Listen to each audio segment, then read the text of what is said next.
Hello students, स्वागत है आपका आपके यूट्यूब चैनल पेपर स्टडी में। और आज प्राचीन इतिहास की तीसरी क्लास है और तीसरी क्लास में हम ऋग्वेदिक काल और आर्यों की सामाजिक, आर्थिक और राजनीतिक स्थिति और उनकी भौगोलिक स्थिति के बारे में देखेंगे। तो आपके सामने पहला प्रश्न है, निम्न को सही से सम्मिलित कीजिए। तो दयानंद सरस्वती ने जो आर्यों का मूल स्थान क्या बताया है? दयानंद सरस्वती द्वारा आर्यों का मूल स्थान बताया गया है तिब्बत। तो ए का दूसरा, और बाल गंगाधर तिलक द्वारा बताया गया है उत्तरी ध्रुव, और मैक्स मूलर द्वारा बताया गया है मध्य एशिया। और मध्य एशिया को ही सबसे ज़्यादा मान्यता प्राप्त है, यानी कि आर्य कहाँ से आए थे? मध्य एशिया से। ये कौन बताता है हमें? Max Muller. हाल ही की चर्चाओं से ज्ञात हुआ कि आर्य जो थे वो मूलतः भारत के ही निवासी थे। मूलतः भारत के ही निवासी थे।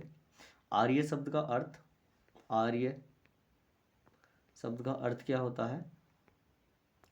कुलीन। और आर्य जब भारत में आए तो आर्य सबसे पहले कहाँ बसे?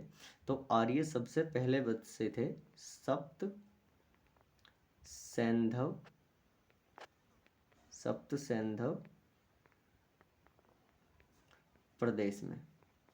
प्रदेश में जिसे पंजाब के नाम से जाना जाता है। यानी कि आज जो पाकिस्तान में पंजाब है और आज भारत के पास पंजाब है, उस सब को मिला के सब सिंध प्रदेश बोला जाता था, यानी कि जो भी 7 नदियों का प्रदेश था। तो सबसे पहले आर्य आके कहाँ बसे? सब सिंध प्रदेश में। एक बार फिर से रिवाइज करते हैं, आर्य कब आए? तो आर्य कहाँ से आए थे? आर्य मध्य एशिया से आए थे। आर्य शब्द का अर्थ क्या होता है? कुलीन या श्रेष्ठ होता है। और आर्य सबसे पहले आके भारत में कहाँ बसे थे? तो आर्य सबसे आगे पहले भारत में बसे थे सब सिंध प्रदेश या पंजाब में। अगला प्रश्न है, आर्यों के लिए सबसे महत्वपूर्ण नदी कौन सी थी? तो आर्यों के लिए सबसे महत्वपूर्ण नदी कौन सी थी? सिंधु। आर्यों के लिए सबसे महत्वपूर्ण नदी कौन सी होगी? सिंधु नदी कहाँ से निकलती है? मानसरोवर के पास एक हिमानी से निकलती है। और सिंधु नदी भारत के लद्दाख से होकर निकल जाती है और कहाँ पे बहती है? ज़्यादातर पाकिस्तान में। सिंधु नदी की सहायक कौन कौन सी हो जाएंगी? एक झेलम हो जाती है, दूसरी चिनाब, तीसरी रावी, चौथी व्यास और पांचवी सतलज। तो 5 नदियां प्रमुख इसकी सहायक होती हैं, जिनका उत्तर से दक्षिण भी यही क्रम है। सबसे पहले झेलम पड़ती है, उसके बाद चिनाब पड़ती है, उसके बाद रावी पड़ती है, उसके बाद व्यास पड़ती है और उसके बाद सतलज पड़ती है। यानी कि आर्यों के लिए सबसे महत्वपूर्ण नदी कौन सी हो गई? सिंधु। और आर्यों की सबसे ज़्यादा पवित्र नदी कौन सी होती थी? सरस्वती। चिनाब नदी को ऋग्वेद में क्या बोला गया है? तो चिनाब नदी को ऋग्वेद में बोला गया है अस्कनी। नोट करेंगे, अस्कनी। और झेलम को क्या बोला गया है? वितस्ता। चलिए अगला प्रश्न देखते हैं। अगला प्रश्न है, निम्नलिखित में से कौन सही सुमेलित नहीं है? तो व्यास का पुराना नाम जो ऋग्वेद में मिलता है वो क्या है? विपाशा। झेलम का क्या मिलता है? वितस्ता। मगर परुषणी का क्या मिलता है? रावी। रावी किस नदी का नाम है? परुषणी नदी का। रावी नदी का ऋग्वेद में नाम क्या मिलेगा आपको? परुषणी। और अस्कनी ऋग्वेद में किसका नाम मिलता है? चिनाब का। वहीं अगर हम बात करें सतलज का, तो सतलज का जो है उसमें क्या नाम मिलता है? सतुद्री। कई बार प्रश्न पूछा जाता है कि निम्नलिखित में से कौन सी नदी भारत से बाहर से आती है? तो बताएंगे व्यास जो है भारत से ही निकलती है, झेलम भारत से निकलती है, चिनाब भारत से निकलती है, परंतु सतलज कहाँ से निकलती है? तिब्बत से। तिब्बत में मानसरोवर झील के पास एक राकसताल नामक हिमानी से कौन सी नदी निकलती है? सतलज नदी। और सतलज नदी किस दर्रे द्वारा भारत में प्रवेश करती है? तो उस दर्रे का नाम है सिपकिला दर्रा। और ये सिपकिला दर्रा कहाँ पे पड़ता है? ये पड़ता है हिमाचल प्रदेश में। अगला प्रश्न, आर्यों की राजनीतिक स्थिति के बारे में निम्नलिखित में से कौन सा सही नहीं है? तो आर्यों की राजनीतिक स्थिति के बारे में देखते हैं। राजा का पद अनुवांशिक होता था, तो यहाँ पे क्या लिखा हुआ है कि राजा का पद अनुवांशिक नहीं होता था, तो पहला ही गलत है। राजा को गोप या जनस्य गोप कहा गया है, सही है। राजा के पास स्थायी सेना नहीं होती थी, सही है। अधिकतर लड़ाइयाँ जानवरों के लिए होती थी, सही है। और जानवरों में भी दो, पहली कौन सी, गाय, और दूसरा घोड़ा। गाय, यानी कि गाय तो सबसे पवित्र पशु माना जाता था और घोड़ा को सबसे प्रिय पशु माना जाता था। अभी आपको मैंने लास्ट क्लास में बताया था कि सिंधु घाटी सभ्यता के जो लोग थे उन्हें किसका ज्ञान नहीं था, यानी ज्ञान तो था मगर उन्होंने घोड़े को पालतू नहीं बताया था। तो घोड़े के मैंने आपको बताए थे कि कहाँ कहाँ से मिलते हैं, जैसे कि लोथल से उसके मृण मूर्तियाँ मिलती हैं और सुकोटदा से उसके अस्थि पंजर वगैरह प्राप्त होते हैं हमें। तो सबसे अधिकतर लड़ाइयाँ किसके लिए होती थी, जानवरों के लिए। अगर हम और देखें राजनीतिक उसमें राजनीतिक यहाँ के वो, तो यहाँ पे कुछ संस्थाएं होती थी। जो अगला प्रश्न आपके सामने है कि निम्नलिखित को सही सम्मिलित कीजिए। विधत सबसे प्राचीन संस्था होती थी, सही है। सभा सबसे वरिष्ठ संस्था होती थी, सही है। समिति जनप्रतिनिधियों की समिति होती थी, सही है। जैसे कि समिति है, समिति को आज ही क्या कह सकते हैं हम, राज्यसभा। और सभा क्या होती थी, समिति को क्या बोल सकते हैं हम, लोकसभा। और ये वरिष्ठों की कौन सी होती थी, राज्यसभा। आज भी राज्यसभा में अधिकतर लोग वरिष्ठ ही होते हैं और लोकसभा में जनप्रतिनिधि होते हैं। और विधत क्या था, सबसे प्राचीन जो है संस्था थी। और सभा और समिति को क्या बोला गया है, सभा और समिति को प्रजापति इनके एक देवता होते थे, प्रजापति की दो पुत्रियां बोला गया है।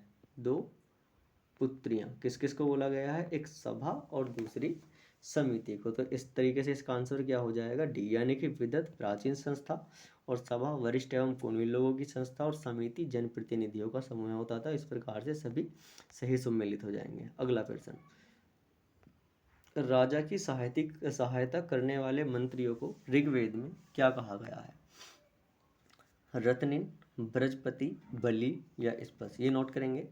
तो राजा की सहायता करने वाले मंत्रियों को ऋग्वेद में क्या कहा गया है, रत्निन। जबकि बृहस्पति कौन होता था, जो गोचर भूमि होती थी। कौन सी भूमि, गोचर भूमि, यानी कि जिस पे गाय चरने जाती थी, तो उसका जो उस विभाग का जो प्रमुख होता था उसे क्या बोला गया है, बृहस्पति। बलि किसे बोला गया है, राजा को दिया जाने वाला स्वैच्छिक कर। देखो राजा अब यहाँ पे स्वैच्छिक कर लेता था, ऋग्वेद काल में राजा स्वैच्छिक कर लेता था, परंतु जब उत्तर वैदिक काल आएगा तो वहाँ पे राजा जबरन कर लेने लगेगा। ठीक है। स्पश क्या होता था, स्पश होता था गुप्तचर।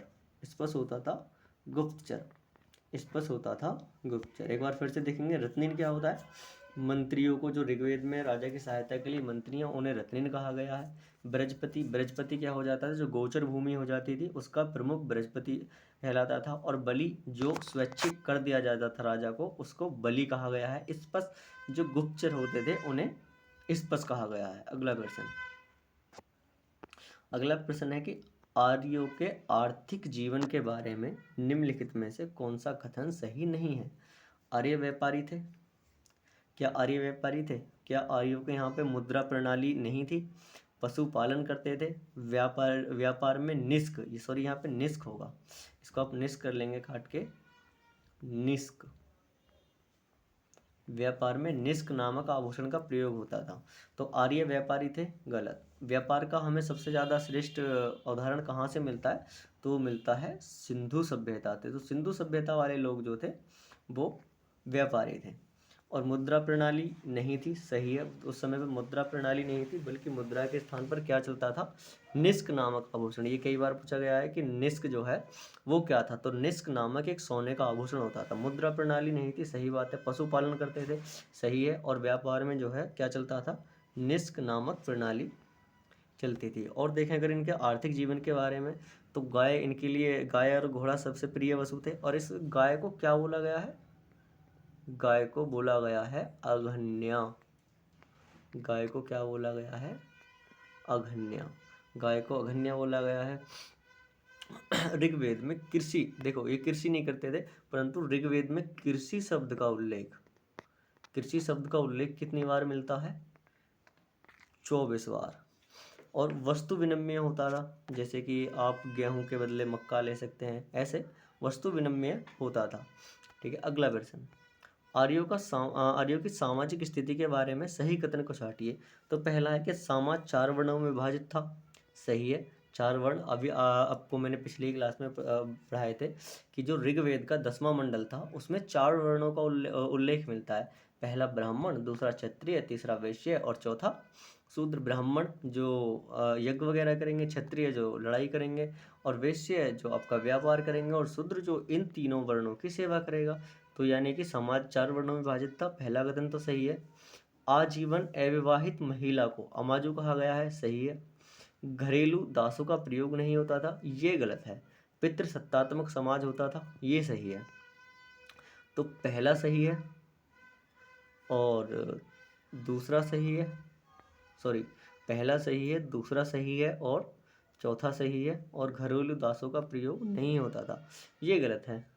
तो 1, 2 और 4 यानी कि आंसर कौन सा हो जाता है? Option number B. और देखेंगे दोबारा से, ये सामाजिक स्थिति के बारे में इनकी, तो इनकी सामाजिक स्थिति के बारे में देखो, समाज 4 वर्णों में विभाजित था, सही है। शूद्र को सबसे ज़्यादा नीचे माना गया था, सही है। समाज कैसा था? पितृसत्तात्मक। समाज कैसा होता था? पितृ सत्तात्मक, यानी कि पिताजी की सत्ता होती थी, और आज भी हमारा समाज कैसा है? पितृसत्तात्मक है। परंतु अगर हम देखें सिंधु घाटी सभ्यता में समाज किस प्रकार का था, तो वो था मातृ सत्तात्मक समाज। यहाँ पे जो वर्ण था, वर्ण कैसे हो गए थे? कर्म आधारित, यानी कि जो जो कार्य करता था उसको वही बोला गया। वर्ण व्यवस्था कर्म आधारित हो गई। और जाति प्रथा का उल्लेख, परंतु एक बात ध्यान रखना, यहाँ पे वर्ण व्यवस्था का तो उल्लेख मिलता है, परंतु ऋग्वेद में जाति प्रथा का उल्लेख नहीं मिलता है। देखो ऋग्वेद का जो काल था उसमें महिलाओं की स्थिति अच्छी थी, महिलाओं को शिक्षा पाने का अधिकार दिया गया था, और महिलाओं का जो है नियोग प्रथा का प्रचलन था। नियोग प्रथा यानी कि अगर किसी महिला को संतान की प्राप्ति नहीं हो रही है अपने पति से, तो वह अपने पति के साथ शारीरिक संबंध बनाकर अपने लिए एक संतान पैदा कर सकती थी, तो उसको बोला गया है नियोग प्रथा। अगला प्रश्न सही सुमेलित कीजिए। राजसूय यज्ञ राज्याभिषेक के समय होता था, बिल्कुल सही है। अश्वमेध यज्ञ साम्राज्यवादी यज्ञ होता था, बिल्कुल सही है। वाजपेयी यज्ञ खेल कूद और मनोरंजन के लिए होता था, तो इस प्रकार इसका आंसर होगा ऑप्शन डी। तो जो जब राजा का वो होता था राज्याभिषेक, तो कौन सा यज्ञ होता था? राजसूय यज्ञ। और जब राजा को अपना साम्राज्य विस्तारित करना हो, यानी कि अपना क्षेत्र बढ़ाना हो, तो वो कौन सा यज्ञ करेगा? अश्वमेध यज्ञ। अश्वमेध आगे जाके इतिहास में पता चलेगा कि किसी ने 4 यज्ञ कराए हैं, किसी ने 7 यज्ञ कराए हैं, ऐसे बहुत सारे राजा हुए हैं। देखो अश्वमेध यज्ञ में क्या होता था? अश्वमेध यज्ञ में होता था कि एक होता था घोड़ा, घोड़े को एक शासक द्वारा छोड़ा जाता था, जहाँ तक वह घोड़ा जाता था वहाँ तक सारा का सारा क्षेत्र उस राजा का हो जाता था। अगर उस घोड़े को कोई पकड़ता था तो राजा उससे युद्ध करता था। और ये जो यज्ञ था इसमें शासक को अपने कपड़े तक दान देने पड़ते थे, और शासक अपने कपड़े किसी और से मांग कर पहनता था। चलिएगा अगला प्रश्न देखते हैं। अगला प्रश्न है आर्यों का सबसे प्रिय पशु था। तो आर्यों का सबसे प्रिय पशु अभी आपको मैंने बताया कौन था? घोड़ा। और सिंधु घाटी सभ्यता का सबसे पूजनीय पशु कौन था? कुबड़ वाला बैल। और आर्यों का सबसे ज़्यादा पूजनीय पशु कौन सा था? गाय। तो एक बार फिर से रिवाइज करेंगे, देखिएगा। आर्यों का सबसे प्रिय पशु हुआ घोड़ा। आर्यों के लिए सबसे ज़्यादा पूजनीय पशु क्या हुआ? गाय। और गाय को ही क्या बोला गया है? अघन्या। और सिंधु घाटी सभ्यता में सबसे ज़्यादा पवित्र जो पशु माना गया वो है कुबड़ वाला बैल। अगला प्रश्न, ऋग्वेद काल में जनता मुख्यतः किसमें विश्वास करती थी? तो मूर्ति पूजा नहीं, एक ईश्वरवाद नहीं, देवी पूजा नहीं, तो ऋग्वेद काल के समय में बलि एवं कर्म कांड पर जो है ऋग्वेद काल की जनता अविश्वास करती थी। उसके अंधविश्वास के यानी कि टोने टोटके का हमें वो कहाँ से मिलता है? अथर्ववेद से। और हमें सिंधु घाटी सभ्यता से भी ताबीज के साक्ष्य मिलते हैं। तो ताबीज के साक्ष्य कहाँ से मिले थे? सिंधु घाटी सभ्यता में कालीबंगा से। कालीबंगा और कालीबंगा का अर्थ क्या होता है? कालीबंगा का अर्थ होता है काली चूड़ियाँ। अगला प्रश्न, वैदिक कालीन किस नदी को सदा नीरा नदी कहा गया है, यानी कि जो हमेशा बहती थी? तो सदा नीरा नदी कहा गया है गंडक। और गंडक किसकी सहायक नदी है? गंगा की सहायक नदी। गंगा की सहायक नदी। झेलम को क्या बोला गया है ऋग्वेद काल में? वितस्ता। अगला प्रश्न, निम्न में से किस एक साहित्य में मोक्ष की चर्चा की गई है? तो मोक्ष की चर्चा किस साहित्य में मिलती है? उपनिषदों में। मोक्ष की चर्चा किस साहित्य में मिलती है? उपनिषदों में। सबसे लंबा उपनिषद मैंने आपको बताया था, कौन सा था? बृहदारण्यक उपनिषद। उपनिषद पुस्तकें हैं। उपनिषद पुस्तकें किस पर लिखी गई हैं? तो उपनिषद पुस्तकें जो हैं वो दर्शन पर लिखी गई हैं। अगला प्रश्न है, किस उपनिषद में मृत्यु संबंधी चर्चा की गई है? तो कठो उपनिषद में। कौन से में? कठो उपनिषद में। कठो उपनिषद में क्या मिलती है? मृत्यु संबंधी चर्चा जो है मिलती है। अगला प्रश्न, उपनिषदों को क्या कहा जाता था? देखो उपनिषदों को क्या कहा जाता था? तो उपनिषदों को कहा जाता था वेदांग। स्मृति क्या होते थे? कानूनी ग्रंथ। और योग का प्रतिपादन किसने किया था? पतंजलि ने। पतंजलि। योग किसने दिया था? पतंजलि ने। वेदांग किसको कहते थे? उपनिषद को। स्मृति क्या होते थे? कानूनी ग्रंथ। अगला प्रश्न, वैदिक नदी कुंभा का स्थान कहाँ था? तो जो वैदिक काल में कुछ नदी मिलती हैं, कुर्रम है, कुंभा है, तो वो कहाँ से मिलती हैं? अफगानिस्तान से। तो इसका सही आंसर कौन सा होगा? अफगानिस्तान में। अफगानिस्तान में सिंधु घाटी सभ्यता से भी संबंधित पाया गया था। जो सिंधु घाटी सभ्यता का एकदम पश्चिमी छोर था वो कहाँ पे था? सुतकांगेडोर अफगानिस्तान में। अगला प्रश्न, ऋग वैदिक कालीन आर्यों को किस की पहचान नहीं थी?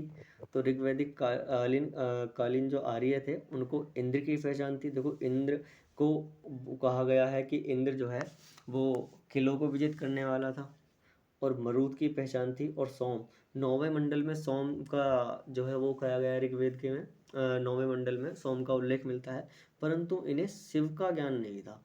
ऐसा बताते हैं कि सिंधु घाटी सभ्यता में आदि शिव का जो है वो मिलता है साक्ष्य, परंतु ऋग्वेद काल से शिव का कोई साक्ष्य नहीं मिलता है। अगला प्रश्न, निम्नलिखित में से किस वैदिक देवता को उनका पुरोहित माना जाता था? तो इसका सही उत्तर होगा बृहस्पति। तो बृहस्पति को क्या मानते थे वैदिक देवताओं का? पुरोहित। इंद्र को क्या? इंद्र को वायु और तूफान का देवता मानते, वायु नहीं, तूफान और बारिश का। वरुण को वायु का देवता। और सूर्य को तीसरा मंडल किसको समर्पित है? सूर्य को। ऋग्वेद का तीसरा मंडल किसको समर्पित है? सूर्य को। और तीसरे मंडल में क्या मिलता है? गायत्री मंत्र। और गायत्री मंत्र की रचना किसने की है? तो गायत्री मंत्र की रचना की गई है आपके विश्वामित्र द्वारा। अगला प्रश्न है, निम्न प्राचीन जनजातियों में से किसका उल्लेख वैदिक काल में मिलता है? तो निम्न में से किन जातियों का मिलता है? देखो अंग जनजाति का मिलता है उल्लेख वैदिक काल में। गांधारी जनजाति का मिलता है। व्रात्य जनजाति का मिलता है। तो इस प्रकार से किनका मिलता है? सभी, यानी कि अंग, गांधारी और व्रात्य, इन सभी जातियों का उल्लेख हमें कहाँ देखने को मिलता है? वैदिक काल में। अगला प्रश्न, बस आज के लिए 20 प्रश्न थे जो पूरे हो चुके हैं। अगर आपको वीडियो सही लगे तो आप लाइक कर सकते हैं, और वीडियो अच्छी ना लगे तो आप डिसलाइक कर सकते हैं, चैनल सब्सक्राइब कर सकते हैं, आपकी मर्जी है शेयर भी कर सकते हैं। आज के लिए इतना ही, थैंक यू। मिलते हैं अगली क्लास में, और अगली क्लास होगी हमारी किस पर? महाजनपद काल पर। तो अगली क्लास होगी महाजनपद काल पर। Thank you for watching.